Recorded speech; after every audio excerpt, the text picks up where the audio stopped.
Australia کے سائنسدانوں کے ایک گروپ نے اس امکان کا اظہار کیا ہے کہ مستقبل میں انسانوں اور خلائی مخلوق کے درمیان رابطے کے لیے ایک عالمی زبان یعنی یونیورسل لینگویج تیار کی جا سکتی ہے، اور اس حیران کن تحقیق کی بنیاد شہد کی مکھی بنی ہے۔ محققین دراصل اس سوال کا جواب تلاش کر رہے تھے کہ اگر کبھی فلکیات دان خلا کی وسیع وسعتوں میں کسی ذہین خلائی مخلوق سے رابطہ قائم کرنے میں کامیاب ہو جائیں تو انسان ان سے کیسے بات چیت کرے گا۔ اس انقلابی خیال کے پیچھے غیر متوقع طور پر شہد کی مکھی کو بطور مثال لیا گیا۔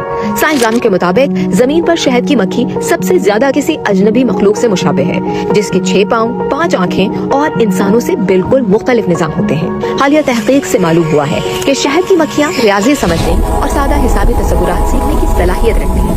اسی بنیاد پر ماہرین کا خیال ہے کہ ریاضی خلائی مخلوق سے رابطے کے لیے ایک عالمی زبان بن سکتی ہے۔ موناش یونیورسٹی کے ڈاکٹر ایڈرین ڈائر کے مطابق انسان اور شہد کی مکھیاں ارتقائی لحاظ سے 600 ملین سال کے فاصلے پر ہیں، جس کے باعث دونوں کی جسمانی ساخت، دماغی صلاحیت اور ثقافت بالکل مختلف انداز میں ترقی کر چکی ہے۔ سائنسدانوں نے کہا کہ اس تمام تفریق کے باوجود یہ حیران کن بات ہے کہ دونوں مخلوقات میں عادات اور ریاضی کی بنیادی سمجھ یکساں پائی جاتی ہے۔ تحقیق کے دوران کیے گئے تجربات میں یہ بات بھی سامنے آئی کہ شہد کی مکھیاں علامات کو عادات کے ساتھ جوڑنے کی صلاحیت رکھتی ہیں۔ ریاضی کو عالمی زبان ماننے کا نظریہ نیا نہیں ہے، بلکہ یہ خیال پہلی بار 1974 میں پیش کیا گیا تھا۔